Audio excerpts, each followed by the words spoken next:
자, 지금부터 2027학년도 합격 전략 설명이 시작하겠습니다. 저는 지스쿨에서 전문선화 강의를 담당하고 있는 김진구라고 합니다. 반갑습니다.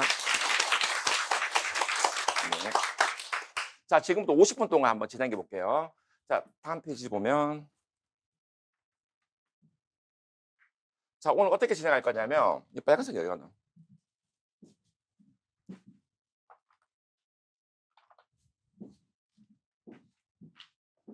자, 임용시험 제도에 대해서 짧게 설명을 하고, 자, 두 번째는 시험 통계에 대해서 좀 얘기를 하고, 세 번째 출제 경량, 작년 시험이에요. 2026학년도. 자, 우리 시작하기 전에 이거 좀 얘기할게요. 학년도는 그 다음이에요. 만약 2025년이라고 2026학년도가 되는 거예요. 그 지금 설명한 건 몇 학년도예요? 2027학년도예요.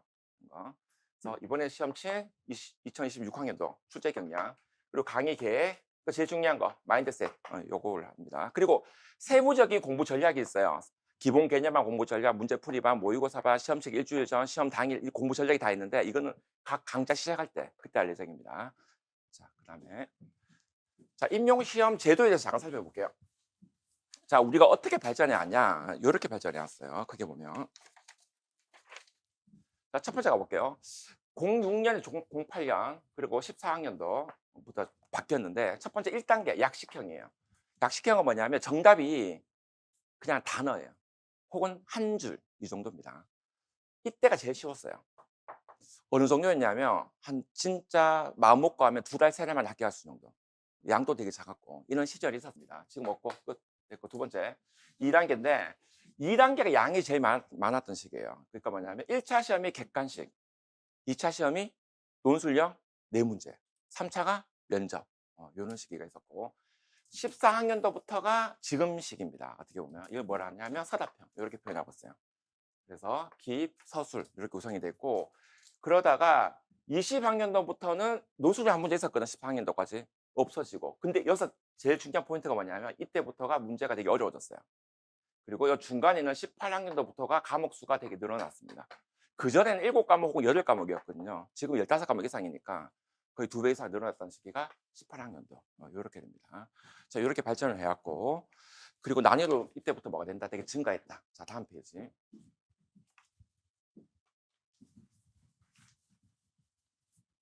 자, 이거 간단하게 설명하고 다 아시니까. 자, 1차 시험. 교육가 몇 점? 20점. 종합 몇 점? 80점. 이렇게 됩니다. 자, 나머지 넘어가고. 자, 그리고 2차 시험은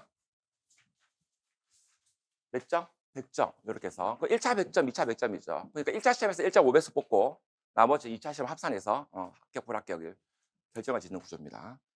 자, 그리고 2차 시험이 계속 편차가 커져요. 예전에는 그게 있었거든요. 1차에서 그 결정이 났어요. 그러니까 무슨 뜻이냐 하면 1차에서 한 5점, 10점 높다. 거의 뒤집지 못하는 상황인데 요즘 2차 편차가 되게 커졌기 때문에 1차가 컷으로 합격을 하든 좀 높게 합격을 하든 상관없이 2차에서 결정나는 게 있고 또 이거 2차 시험은 지역마다 좀 차이가 큽니다. 문제 내볼게요. 2차 편차가 가장 큰 지역이 어딜까요? 상위 점수, 하위 점수가 제일 큰 지역. 네, 서울이에요. 서울은 막 1차 1등이 떨어질 수 있고 컷으로 붙었는데 합격할 수도 있고 이런 식으로 편차가 되게 큰 지역입니다. 어떻게 본다면. 그래서 2차 시험을 3개 정도로 구분할 수 있는데 서울, 경기, 평가원, 기타 이렇게 할게요. 4가지 구분할 수 있습니다. 자체예요. 서울과 경기는. 평가원은 뭐냐면 공통 문제예요. 공통 문제. 기타는 뭐냐면 자체인데 뭐 대구 같은 지역이라든지 또 특이하게 좀 이루어진 지역이 있어요. 크게 보면 4개인데 뭐 3개 이렇게 구분할 수 있을 것 같습니다. 자, 그리고 다음 페이지. 합격자의 결정. 이건 뭐 넘어갑시다. 자, 과랑만 볼게. 몇 점? 40%. 40%니까 아까 교육가 20점이었지. 그럼 몇 점이에요? 40%면. 8점이 안 되면 뭐가 된다? 과락이에요. 전공은 80점이니까 32점이 안 되면 과락이다. 자, TO 가볼게요. 우리가 시험 치기 한두 달 전에 나는 게 예비 TO예요. 예비 TO가 있고, 그다음 이제 시험 한 달 전에 나오는 본 TO가 있는데, 이게 있잖아. 되게 재밌는 게 뭐냐면, 요까지 끌어볼게요. 이전에 이제 2022, 21, 20, 19, 이때 되게 많이 났거든요. TO가 많을 때는 예비 TO, 사전 TO와 최종 TO가 차이가 의미가 없어요. 무슨 뜻이냐면, 243명 나왔죠. 사전 티오. 실제 몇 명 나왔습니까? 674. 엄청 크죠, 차이가. 근데 최근에는 뭐냐면 적게 뽑죠, 약간. 적게 뽑으면 좀 비슷하게 나와요. 사전 티오와 실제 티오가. 자, 정리하면 이 말이에요. 티오가 적다. 어떤 뜻이에요? 사전과 본 티오가 비슷하다. 그리고 티오가 많다. 사전 티오는 의미가 없다. 이렇게 보시면 됩니다. 자, 다음 합격상 가봅시다. 자, 첫 번째 볼게. 자, 모집 인원입니다. 몇 명 뽑냐 티오를 얘기하는 거예요. 자, 가볼게요. 언제 많이 뽑았어요? 이때 5년 되게 많이 뽑았지. 많이 뽑았고 지금 약간 조정기예요. 조정당하는 상황. 이거는 상승기 이렇게 할게요. 이때 좀 되게 적게 뽑았지. 이게 암흑기 이렇게 할게요. 이전에 어떻게 왜 없을까 이거? 이전에는 완전 암흑기예요. 이때 막 갑자기 12명 나오고 뭐 10명 나오고 뭐 이런 식이었거든. 그러다가 약간 암흑기를 거쳐서 갑자기 상승을 했다가 지금 조정하는 시기 이렇게 나옵니다. 최근 4년을 본다면 다 200명 좀 안 되죠. 어떻게 본다면 평균 잡으면 한 200명 되겠다. 이 정도 시기고 예전에는 거의 500명, 600명 이렇게 나온 적이 있었습니다. 부럽죠. 이 시기가. 응? 응? 자, 근데 이런 시기도 안 올 것 같긴 해요. 너무 많이 뽑았고 이때는. 자, 그래서 어떤 상황이 벌어지냐? 접수 인원 가볼게요. 갑자기 많이 뽑을 때 접수 인원이 어떻게 돼요? 확 늘었죠. 확 늘었고 지금은 보통 얼마 정도? 2,400선, 2,300선 이 정도 왔다 갔다 하는 어떤 그런 식인데 여기서 중요한 건 그러면 지원 인원이 2,300명이 2,400명이잖아요. 다 치는 거 아니에요. 그래서 10%는 안 와요, 아예. 그리고 또 10%, 20%는 10%, 20%는 공부 안 하고 시험 쳐요. 그냥 시험 치는 거. 실제는 1,800명 이 정도 보면 될 것 같아. 이 정도. 그래도 되게 높죠. 경쟁률이 이렇게 되면. 그래서 어떻게 나오냐면 경쟁률이 보통보다 10대 1 이상이다. 이렇게 생각하시면 돼요. 10대 1 이상인 시험이다. 쉬운 시험 아니죠. 어떻게 보면. 옛날에 많이 뽑을 때 어떻게 됐어요? 3.4대 1 이렇게 나왔죠. 3.4대 1, 1차 1.5배수 뽑잖아. 그럼 어떻게 나와요? 2점 몇 대 1 나오죠. 1차는. 이런 식의 했었습니다. 자, 그럼 지역마다 가볼게요. 지역마다 경쟁률이 있는데 이걸로 가봅시다. 봤을 때 일단은 이거 볼게.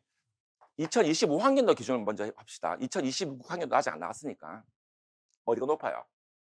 공통점 찾아봐요. 여기서 지역마다 높은 1차 시험 높은 지역 공통점. 자, 5초, 4초, 3초 뭘 것 같아요? 수도권. 자, 서울, 경기, 어디? 인천. 이게 예전에는 있잖아. 어떤 상황이 벌어졌냐면 예전에는 지방광역시하고 서울이 비슷해요. 그랬거든요. 그리고 그 앞에 밑에 경기도였어요. 요즘은 어떻게 돼요? 거의 서울, 경기, 인천이 거의 저기 수도권이 거의 다 제일 높고 지방 점수가 약간 떨어지고 차이가 좀 나오고 있습니다. 추세가 이렇게 가고 있고 갑자기 이런 경우 있죠. 이거 되게 높았지. 경북청. 그 작년인데 어떻게 본다면 이게 작년인데 이때가 갑자기 적게 뽑았어요. 167명 뽑을 때거든요. 근데 재수하시는 분이 실력 있는 분들이 마음이 어떻게 하향 지원을 많이 해서 이쪽 많이 갔거든. 그래서 일시적으로 높아진 거예요. 어떻게 보냐면. 그래서 3년을 봐야 돼 이렇게 해서. 3년을 본다 했을 때는 똑같이 패턴 어떻게 나온다. 서울, 경기, 인천 맞죠? 이 부분이 제일 높게 나온다.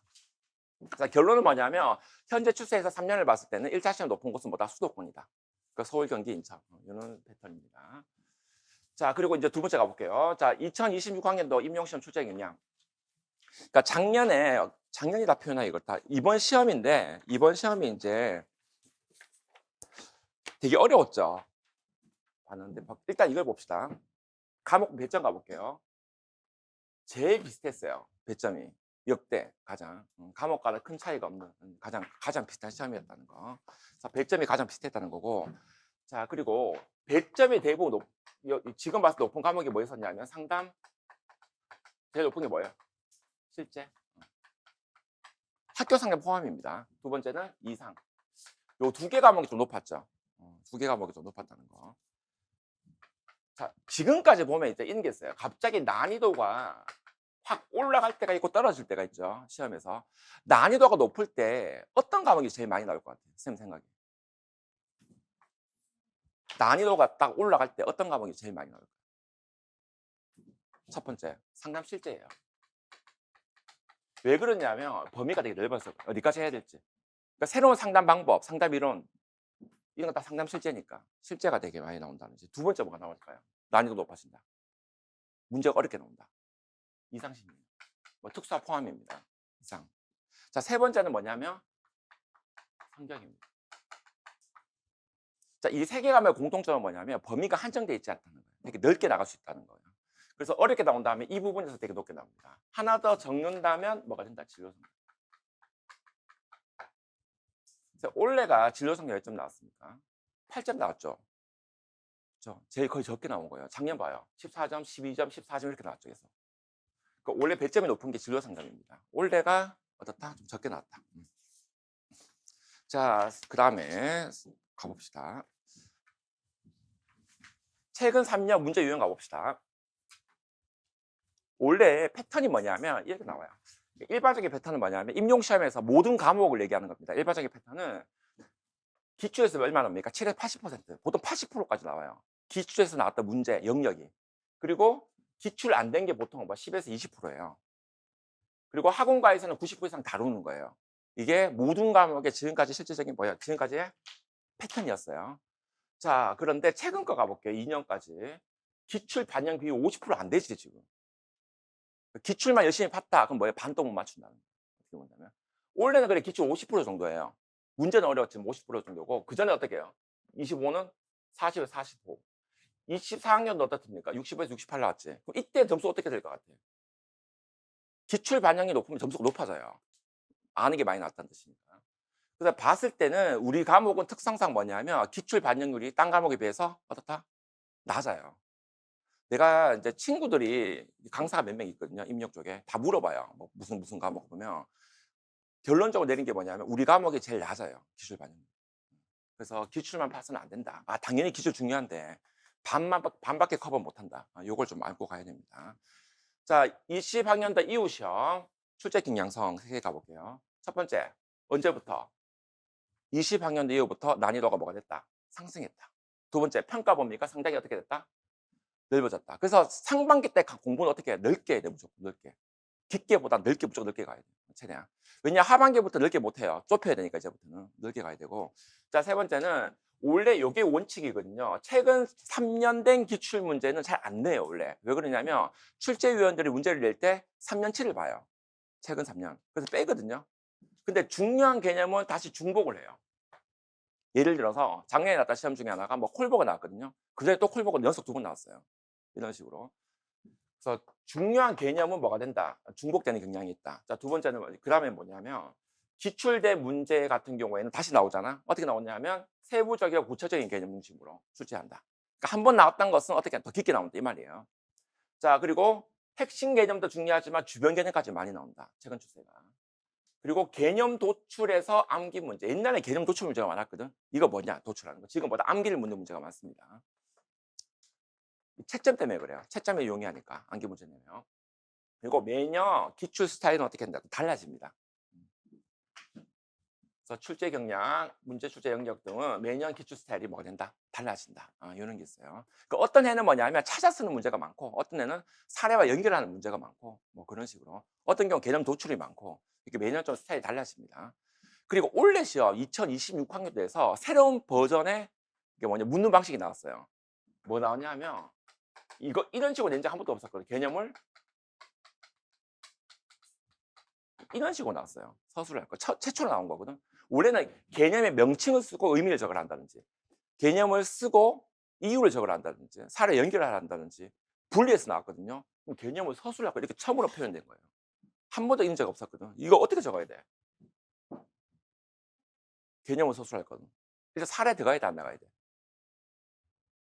뭐 지금 몰라야 돼요. 사례 필요 없어요. 개념의 명칭과 의미를 살아 이 뜻이에요. 그러니까 서술을 할까 무조건 문장이거든. 쓸 것 하면 단어인 경우가 많겠지만 뭐 이런 식으로 나왔기 때문에 뭐 어떻게 써야 될지 좀 혼동도 있었습니다. 선생님들 같은 경우에.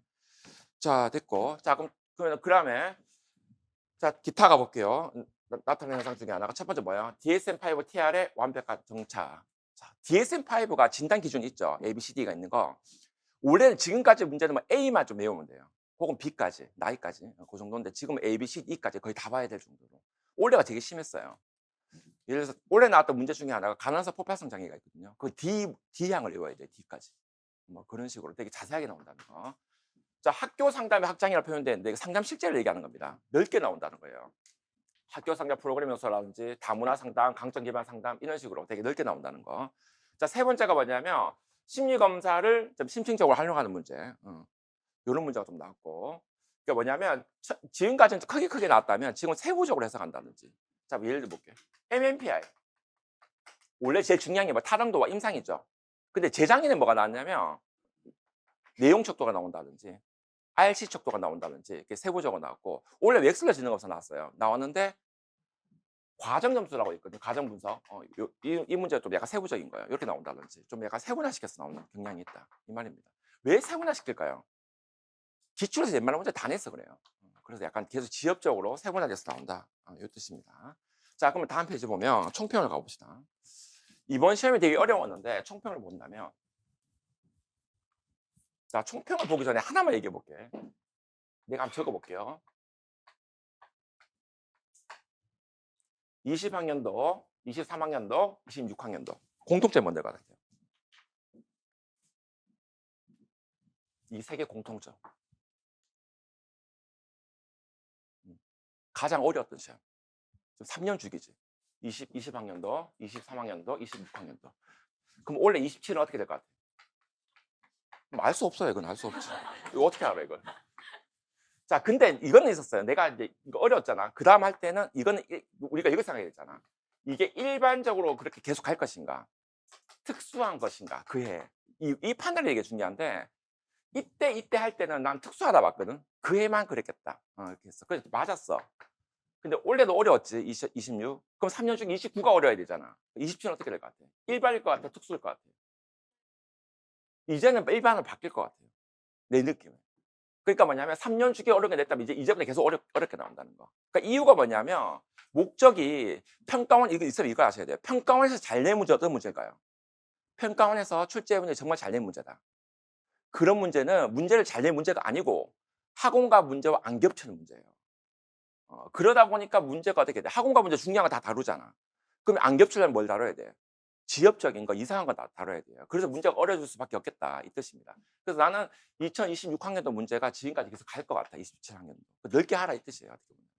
그래서 일반적인 패턴으로 나타나지 않겠나 싶고, 또 하나 다른 과목 얘기를 들어보니까 학원과 문제를 거르기 위해서 AI를 사용했다 하더라고. 원래부터 처음으로. 그러면 이제 확실하지. 일반적으로 가겠구나. 그러면 2027학년도, 26학년도와 어떻게 좀 비슷하게 어떻게 나온다? 특징 얘기한 것처럼 깊이와 디테일로 전문성까지 요구하는 거.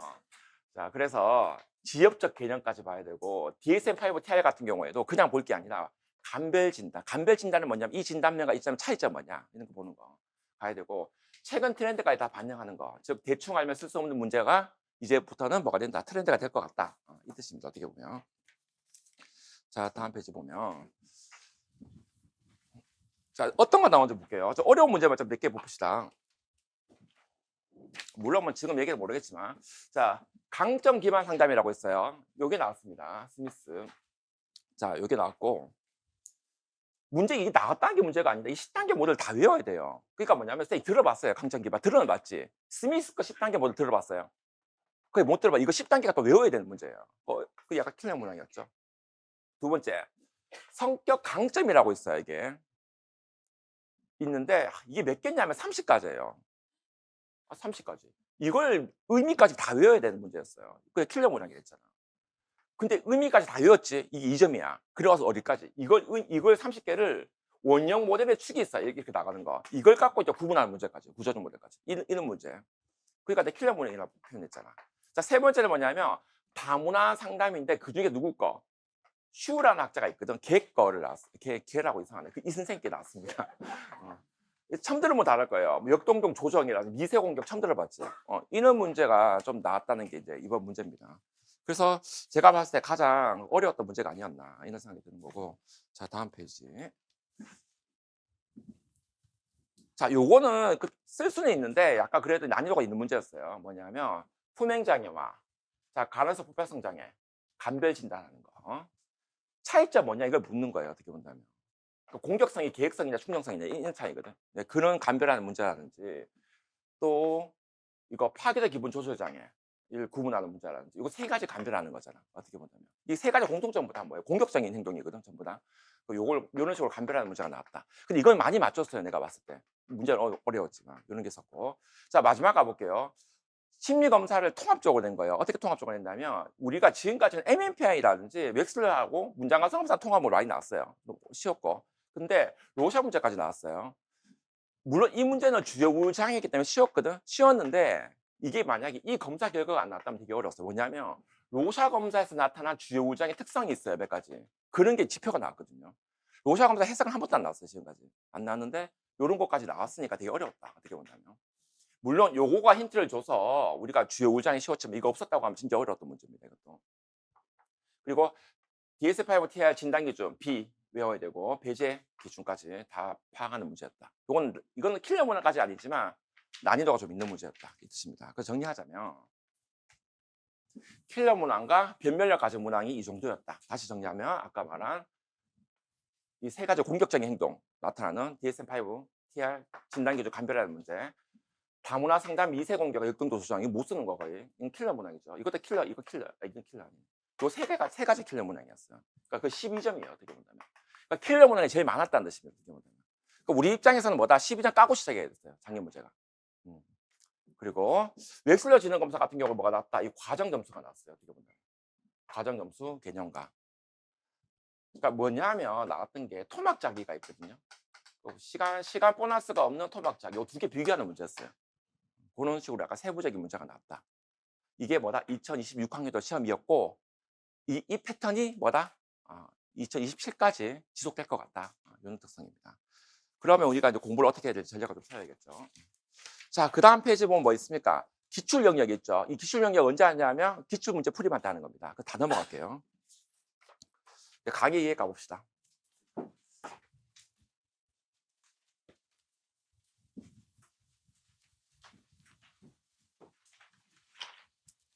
자, 강의 계획 보시면 일단 요거 세 개 묶으면 있잖아요. 요게 상반기 강의예요. 기본 개념 1, 2, 3. 보통 이제 과목을 구성할 때 과목으로 끊는 방법이 있고 뭐 기본 뭐 심화반 이런 게 있는데 그거 심화 필요 없고 우리는 다 과목으로 끊습니다. 그냥 과목으로. 그래서 4과목, 5과목, 6과목 이렇게 해서 이제 6월까지 진행될 예정이고 자, 교재 가볼게요. 첫 번째 뭐냐면 기본 개념 책이 있거든요. 2판이라 표현, 2판이 아니고 그냥 2027 이렇게 표현됐는데요. 그냥 이 책이 있습니다. 책 개정을 어떻게 하냐면 제가 2년 주기로 해요. 2년 주기. 매년 주기로 매년 개정하면 책값이 많이 들기 때문에 웬만하면 2년 주기로 개정하거든요. 그럼 전체 개정 언제 했냐면 원래 했었어요. 원래 했기 때문에 내년에는 똑같이 가는 겁니다. 오타나 뭐 영역만 바꾸면서 좀 똑같이 가는 거예요. 어떻게 보면. 그래서 작년 책으로 1판으로 수업이 가능하다 이 뜻입니다. 두 번째 나오는 게 뭐냐면 개념 구조인데 책 안에 있어요. 책 앞에. 있고 아니면 따로 저기 프린트를 주는 겁니다. 있고 세 번째는 1차 암기 노트. 1차적으로 한번 훑어보는 암기. 세 번째는 기출 문제 잠깐 푸는 거 수업 때. 그다음 뭐예요? 과목별 보충 자료는 과목마다 책이 안 바뀌었으니까 보충 자료가 원래 좀 많이 나갈 거예요. 요렇게 해서 구성이 되고 첫 번째 1판으로 수업이 가능하다는 거. 자, 프린트는 이렇게 구조도 1차 암기 노트 보충 자료 프린트해 준다. 보충 자료 같은 경우에 기본서 외에 과목별 추가 내용이 들어가는 거고. 그리고 기출 문제 동시 풀이할 예정이고 이거 전체가 일부분입니다. 전체 기출 문제 풀이만 해서 하는 거예요. 매주 퀴즈 실시하고 이건 자기가 직접 채점하는 거예요. 아니지. 걷어서 했죠. 직접 채점이 아닙니다. 걷어서 채점해서 나눠준다든지 그렇게 하고 있습니다. 스터디 구성한다든지 네, 이렇게 하고 있고 기출 문제 풀이반은 매주 하는 게 아니라 4에서 6월 사이에 뭐 2주에 한 번 한다든지 3주에 한 번 한다든지 띄엄띄엄 할 예정입니다. 자, 됐고 이거는 하반기 강좌인데 요거는 하반기 때 다시 얘기합시다. 자, 다음 페이지.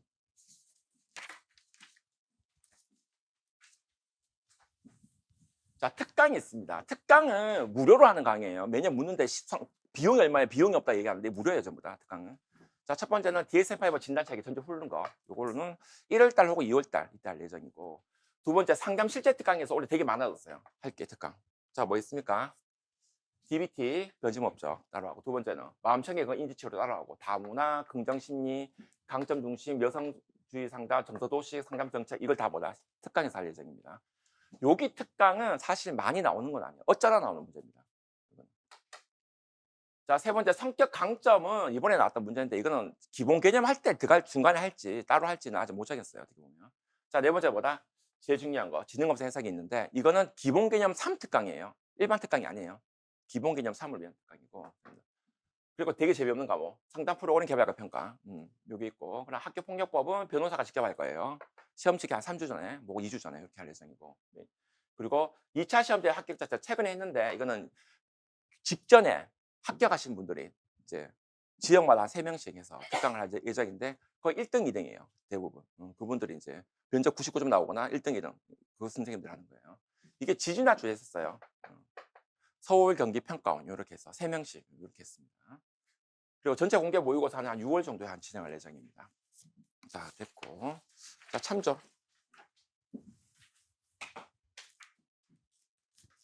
자, 강의 계획. 세부 강의 계획은 따로 나옵니다. 우리 연간 강의 계획은 이제 카페에 올라갔고, 이제 세부 강의 계획은 기본 개념 1계획, 뭐 2계획, 문제풀이반 계획은 세부는 따로 나오는 거 그때 보시면 되고. 자, 두 번째 직강은 인원 제한이 있기 때문에 인강 신청 후 직강 전환은 불가능합니다. 자, 세 번째 특강은 아까 말한 것처럼 무료로 제공되는 강의다. 자, 그리고 1차 학기 노트 보충 자료 기타 등등은 해당 과목 시작 전에 프린트로 제공된다. 우리가 상반기 때 제공되는 모든 파일은 다 저장이 가능해요. PDF로 주기 때문에 가능하다는 거. 자, 그리고 나머지 넘어갑시다. 이거 뭐 지겹다 해봤자 의미 없는 것 같고, 우리 시작할 때 하면 되니까 이거 전부 다. 자, 참조 수험서 이거 헷갈리니까 얘기해 볼게요. 기본 개념반 수험서 같은 경우에는 자, 작년책으로 가능하다. 이게 포인트예요. 작년책으로 가능하다. 내용은 동일하다. 하지만 기출연도, 출제 영역, 오타 수정만 반영되어 있다. 이거 작년책으로 보실 분은 정오표 올려줄게요. 그걸로 보시면 될 것 같습니다. 두 번째는 기출문제 풀이반 수험서 있습니다. 이것도 2년 만에 개정이에요. 근데 작년 개정했기 때문에 올해도 그대로 가셔야 돼요. 가고 되고, 그러면 빠진 게 뭐예요? 2026학년 도 기출 문제잖아요. 이거 프린터 줄 거예요. 이렇게 갈 예정입니다.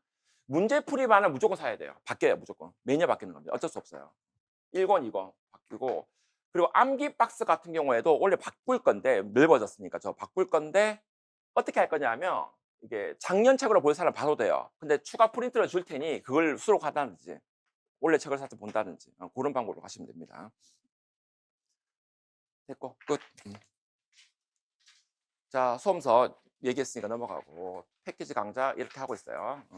자, 마지막. 조금 제일 중요한 거, 뭐 한 가지. 자, 이런 공부 방법에 대한 거는 매년, 매 기본 개념이라든지 새로운 강좌 시작할 때 다시 오리엔테이션 하는 겁니다. 지금 전체를 보는 거예요. 자, 첫 번째.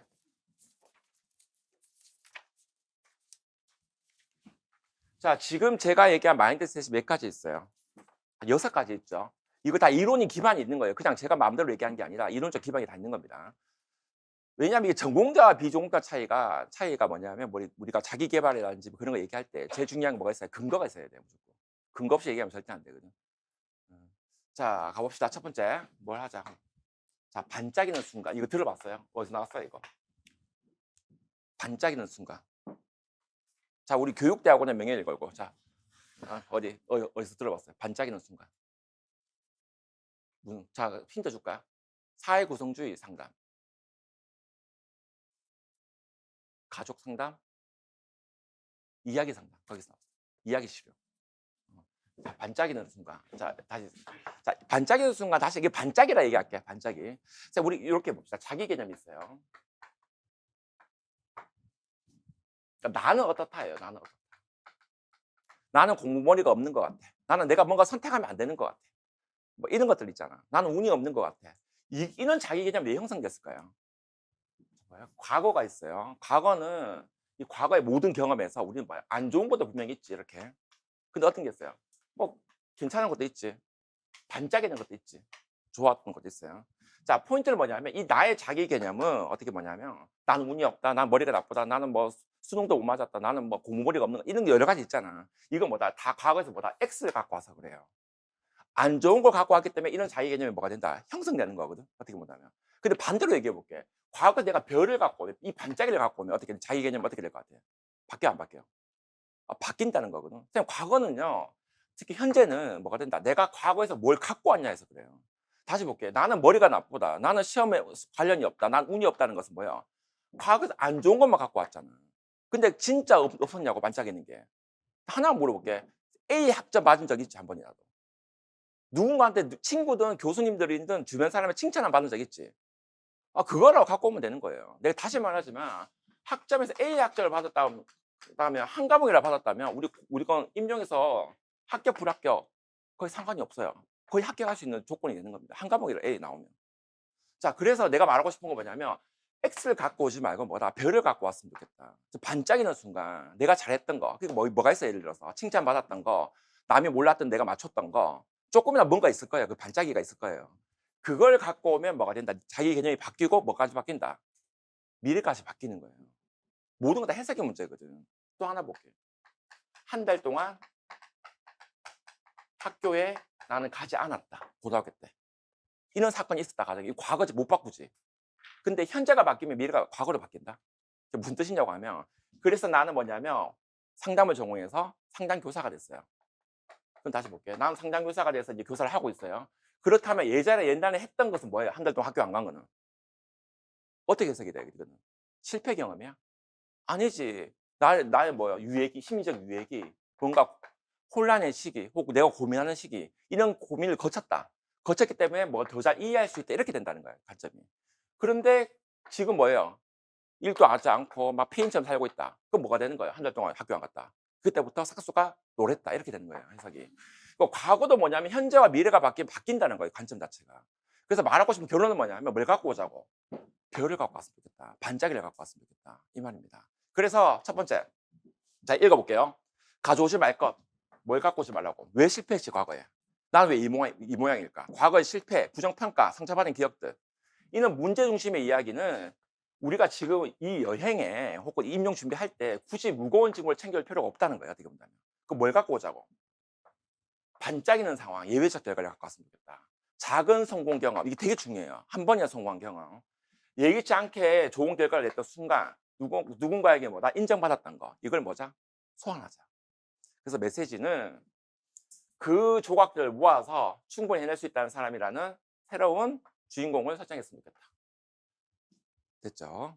그래서 내가 원하는 현재와 미래를 직접 구성했으면 좋겠다. 자, 결론은 뭐다? 반짝이. 이것만 저 갖고 오자. 자, 두 번째.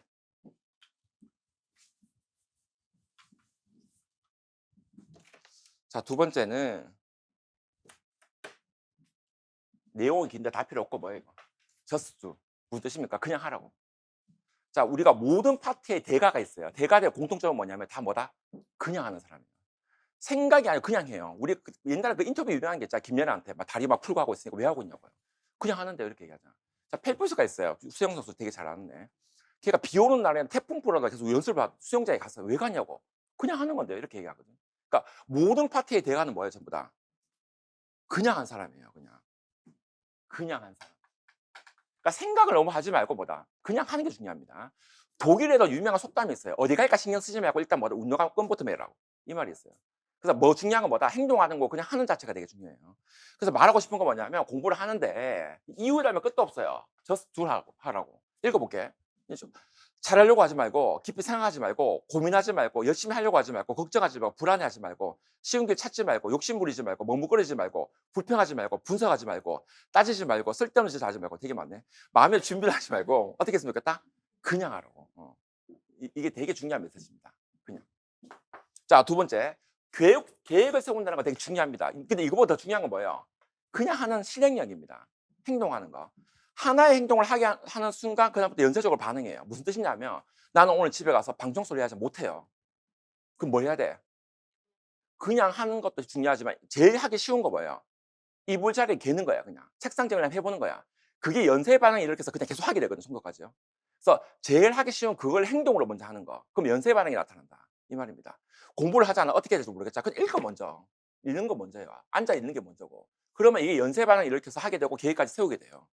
그래서 모든 원대한 계획을 세우고 여기에 맞춰서 한다는 것은 현실적으로 안 맞고 일단 뭐다 하고 나서 계획을 세우는 거예요. 그리고 연쇄 반응을 일으킨다. 이 반응이 되게 중요한 겁니다. 선생님, 청소를 마치는 그런 적 많잖아. 하려고 마음 안 먹었는데 물건 하나 치우다 보니까 갑자기 청소까지 하게 되고 갑자기 대청소까지 하게 되는 경우까지 있었지. 이게 연쇄 반응입니다. 그래서 이게 되게 중요하다는 거고. 자, 세 번째 가볼게요. 자, 마시멜로 실험 누구 거예요? 미셸이라는 학자가 한 거예요. 되게 유명한 실험이죠. 근데 이 실험을 성공한 애들이 있고 성공하지 못한 애들이 있어요. 차이점이 뭐냐면 하나 10분만 더 기다리면 한 개 더 받을 수 있어라고 생각하는 애들이 있어요. 나는 한 개 더 먹고 싶어. 그러기 위해서는 기다려야 돼. 참아야 돼. 감정이 개입됐지. 자, 두 번째 집단은 어떤 집단이 있었냐면 한 개를 더 받기 위해서 이걸 생각을 하지 않고 딴 생각을 한 거예요. 이번 주에 뭐 할까? 뭐 엄마가 어디 갈까? 뭐 이런 생각을 한 애들이죠. 이걸 인지적 전략을 사용한 거예요. 자, 앞에는 정서 중심 전략이지. 두 번째 인지적 전략이지. 누가 성공했을까요? 인지예요. 다시 볼게. 조금만 더 하면 학교 갈 수 있어. 원래 꼭 합격해야지. 이게 뭐 정서의 인지야. 다시 볼게. 원래 공부를 하잖아. 공부를 해요. 조금만 더 하면 합격 갈 수 있다. 원래 꼭 합격해야 돼. 나는 무조건 원래 꼭 해야 돼. 이건 뭐예요? 정서의 인지예요. 정서예요. 이런 게. 이게 뜨거운 시스템이에요. 정서가 개입되면 어떻게 된다? 못 기다려요.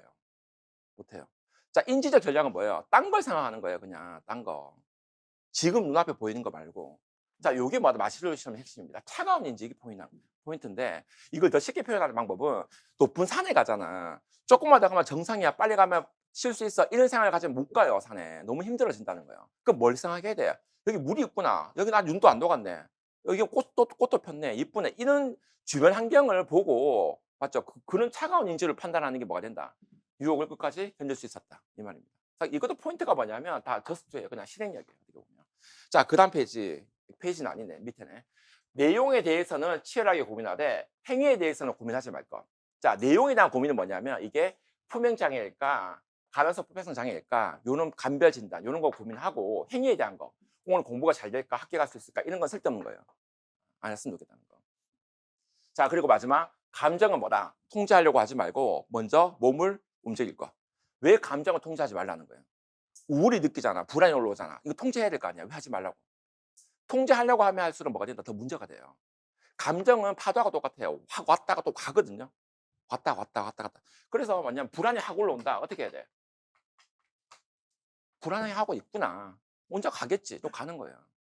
그래서 왔다 갔다 하는 거기 때문에 그냥 뭐다 수용을 했으면 좋겠다. 이 말입니다. 파도가 치듯이 왔다 갔다 한다. 이게 영원히 지속되지는 않는다. 이 뜻입니다. 자, 세 번째. 자, 실존적 불안.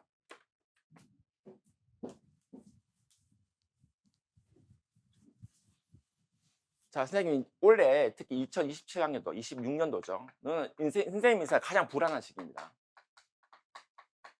가장 혼미한 시기입니다. 어떻게 본다면. 왜 불안과 혼미가 올라갈까요? 선생님 지금도 불안하잖아. 내가 잘할 수 있을까? 불안하고. 내년 되면 더 심해지고 시험 치기 한 달 전 더 심해져요. 어떻게 본다면. 근데 이 불안과 이 혼미한 감정을 없애는 가장 좋은 방법은 뭐예요? 그 선택을 안 하면 돼요. 임용 준비 안 하면 마음이 너무 좋아요. 가볍잖아. 주말에 뭐 할까? 뭐 놀 생각만 하면 되는 거잖아. 근데 선택했기 때문에 뭐예요? 불안한 거거든. 이거 실존적 불안이에요. 그 좋은 거 나쁜 거야? 좋은 거지 어떻게 본다면. 그래서 이게 내가 약해서가 아니고 이 실존적 불안은 너무나 당연한 거예요. 그래서 이상하게 생각하지 말라고. 내가 선택했기 때문이거든. 선택했는데 왜 불안할까요? 미래를 알 수 없잖아. 내가 잘한 선택인지 못한 선택인지. 그래서 A 선택이 좋은지 B 선택이 좋은지 C 선택이 좋은지 이거 알 수 있어 없어? 없고 뭔가 뭐예요? 행동을 해 봐야 되는 거거든요. 어떻게 본다면. 그래서 우리가 하는 거 할 수 있는 게 뭐예요? A를 하든 B를 하든 C를 하든 제일 중요한 거는 A 선택을 했을 때 A가 좋은 행동이 되게끔 만들면 되고 B 선택은 B가 좋은 행동이 되게끔 만들면 되는 거예요. 어떻게 본다면. 이게 우리가 할 일이거든. 그래서 읽어볼게요 이제. 선택은 필연적으로 뭐다? 불안을 동반한다. 즉 선택했다는 것은 다른 가능성을 배제했다는 뜻이죠. 다른 진로 같은 거. 그 결과에 대한 책임을 온전히 짊어진다는 겁니다. 그래서 불안은 내가 약해서가 아니고 자유로운 존재이고 삶을 진지하게 책임지고 있다는 증거입니다. 그래서 실존적 불안은 좋은 거예요. 없애려고 하지 마시라고. 자, 두 번째. 혼미한 시간을 견디는 힘은 뭐가 된다? 수영입니다. 자, 진짜 계속 혼미해요. 쌤 끝까지 쌤 시험 치는 그날까지 절대 안 드는 건 확신이에요. 이 정도면 뭐가 된다? 내가 합격할 것 같아. 이 정도면 된 것 같아. 이런 감정은 절대 안 들어요. 시험 치 그 순간까지.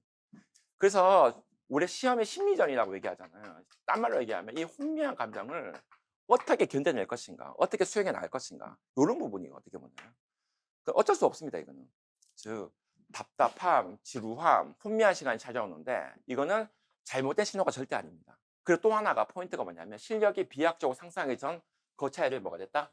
잠복기일 수 있다는 거. 자, 요거 다시 설명해 볼게요. 실력은 이렇게 올라가지 않아요. 절대 올라가지 않아요. 어떻게 올라갈까요? 실력은 이렇게 올라가요. 이렇게 가는 거거든. 어떻게 보면. 근데 더 정확하게 그리면 처음에는 조금만 해도 확 올라가요. 뒤에 좀 더 많이 해서 확 올라가고 이 정도에 요거 올라가고 이렇게 올라갔어 솔직히. 자, 그럼 이때가 어떤 시간이에요?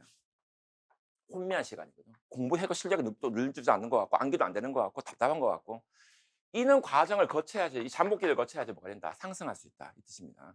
다시 말하지만 초반에는 재밌어요. 하니까 올라가니까. 뒤에는 진짜 안 올라가요. 이만큼 투자해야지 조금 올라가거든. 어떻게 본다면. 그래서 이때가 다 뭐가 된다? 혼미한 시간이다. 요걸 좀 기억했으면 좋겠다 이 말입니다. 자, 그래서 지금 나는 성장통을 겪고 있다. 받아들이고 수용하고 책장을 넘긴다든지 혹은 비존재 혹은 실패 위협 앞에서도 자신을 긍정한 존재의 용기를 가진다든지 이게 중요하다는 겁니다. 됐죠? 영화 보면 이 말이 있죠. 포레스트 검프에 나오는 대사 중에 제일 유명한 게 뭐예요?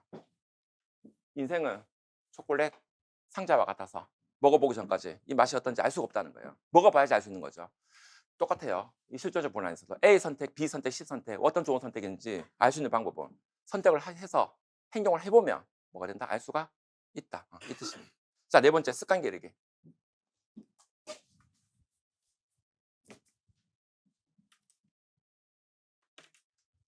자, 우리가 습관화가 되기 위해서 뭐가 된다? 2달 이상의 시간이 필요합니다.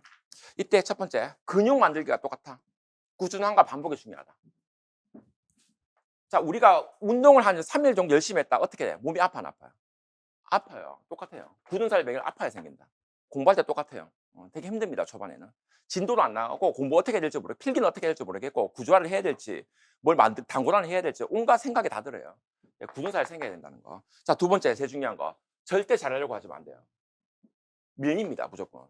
그래서 대충 그냥 하는 게 중요해요. 열정보다는 성실함, 꾸준하게 뭔가 해나가는 그 자체가 되게 중요해요. 그래서 절대 잘하려고 하지 마세요. 그냥 하세요. 자, 세 번째. 자동화 과정.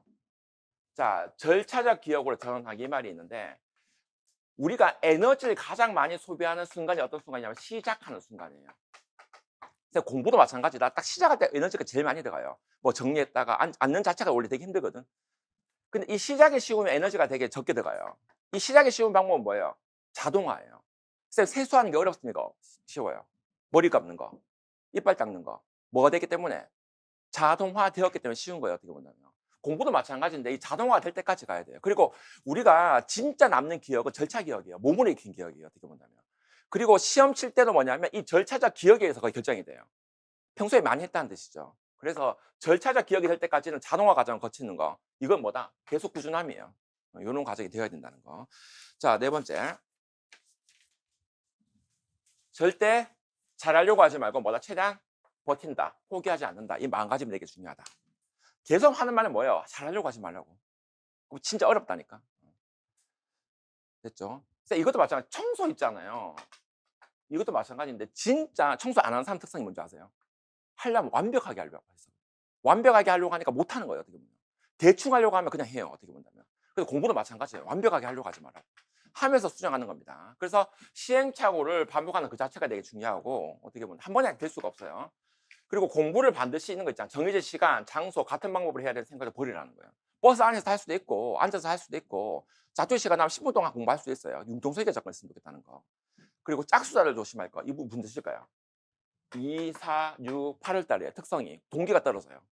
1월 달에 확 할라 했다 2월 달에 확 떨어졌다가 3월 달 새로운 관계 시작하니까 또 올라갔다 떨어졌다. 그래서 짝수달이 전부 다 공부를 열심히 안 하는 시기입니다. 자, 답답함을 느끼는 게 정상적인 겁니다. 너무 답답해 지금 미치겠어. 공부하고 있다는 뜻이에요. 너무 명료해. 공부 안 하고 있다는 뜻이에요. 그래서 이걸 피하지 말고 뭐다? 받아들이는 게 중요하다. 이 말입니다. 자, 이제 거의 끝이에요.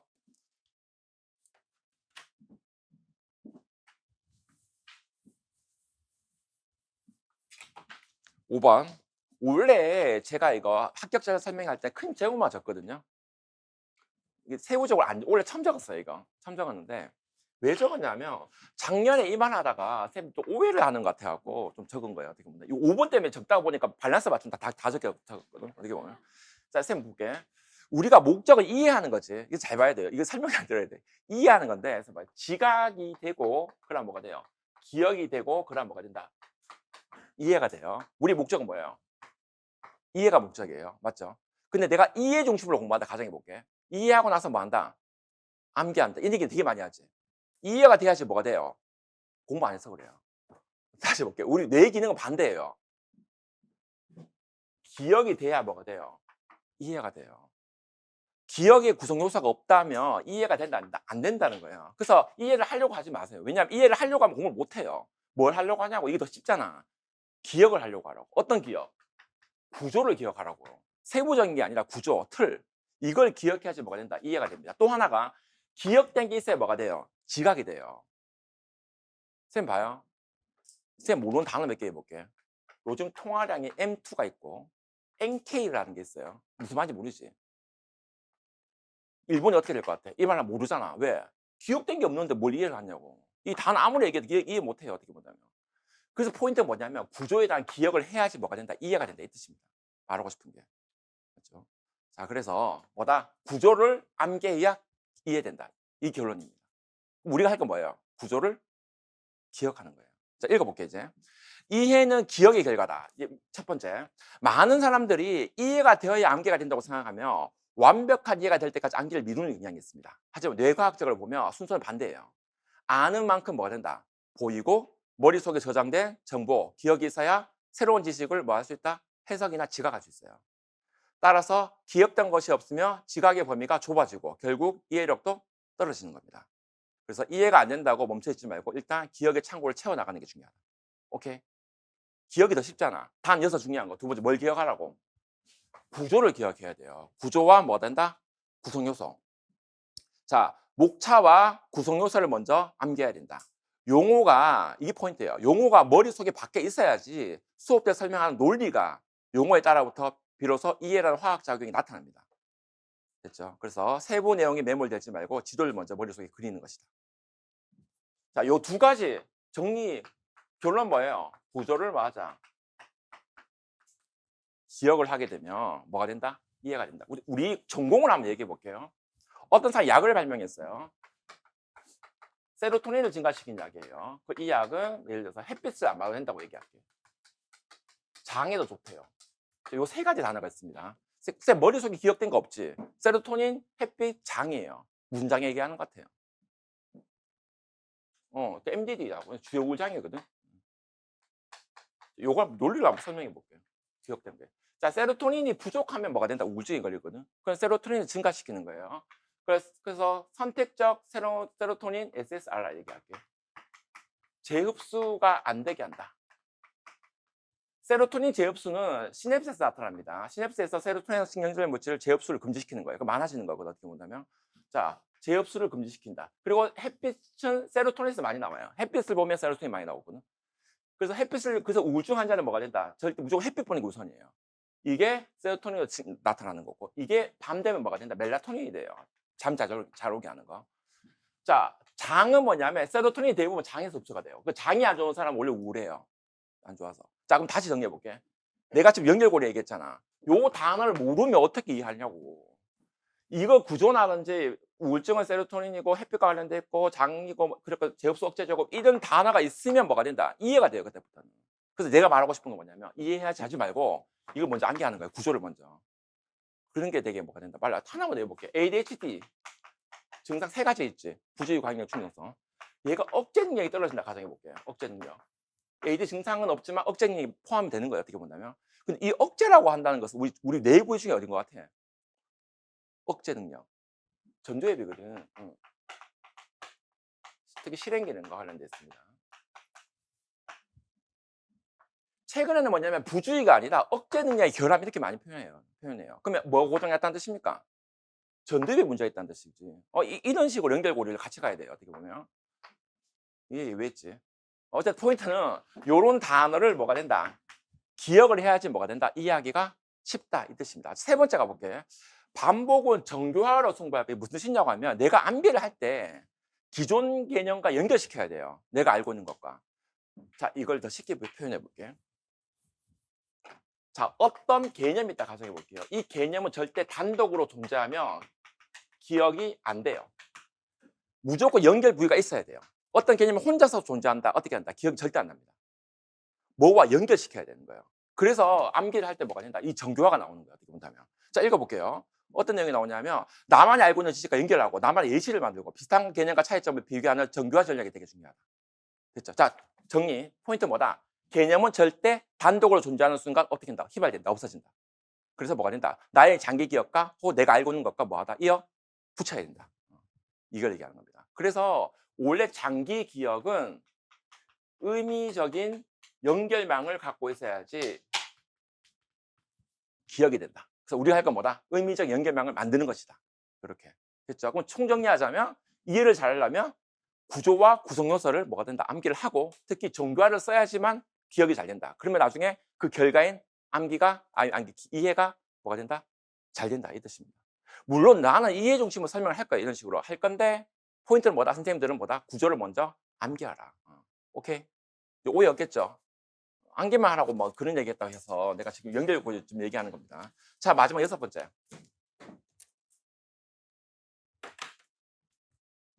자, 마지막 6번째는 약간 정서적으로 걸로 끝냅시다. 이거 생각해봐. 나중에 나의 인생 이야기 만드는 거. 나만의 서사 만드는 거예요. 이 말이에요. 원래 1년이 정말 힘들 거예요. 근데 이걸 만들어 봐라고 나중에 내가 내 자식들한테 혹은 내 학생들한테 해줄 이야기를 좀 만들어 봐라고.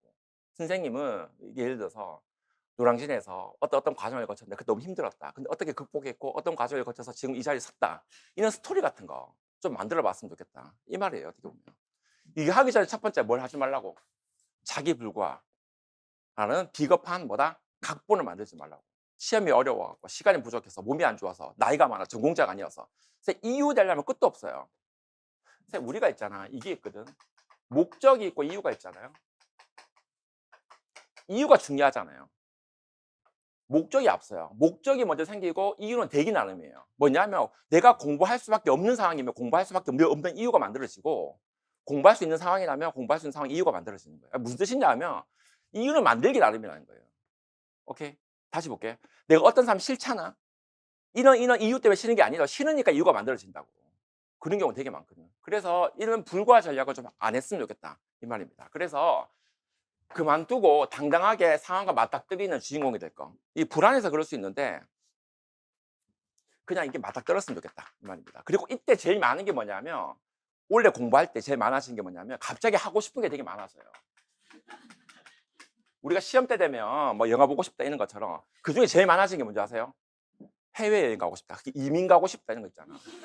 이거 되게 많았어. 다 자기 불과해요. 어떻게 보자면.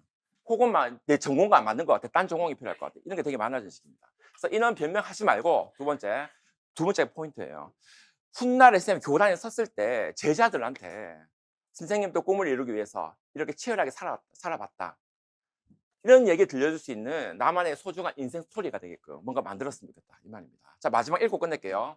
자, 선생님들은 지금 임용 합격이라는 클라이맥스를 향해 달려가고 있는 영화의 한 장면을 찍고 있습니다. 지금 훗날 아이들에게 제자한테 어떤 이야기 들려주고 싶습니까? 포기하고 도망쳤던 이야기?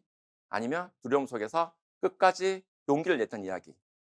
그 멋진 해피엔딩을 위해서 오늘이라는 페이지를 후회 없이 채워나가시길 바랍니다. 자, 오늘 합격자 설명이 마치겠습니다. 고생하셨습니다.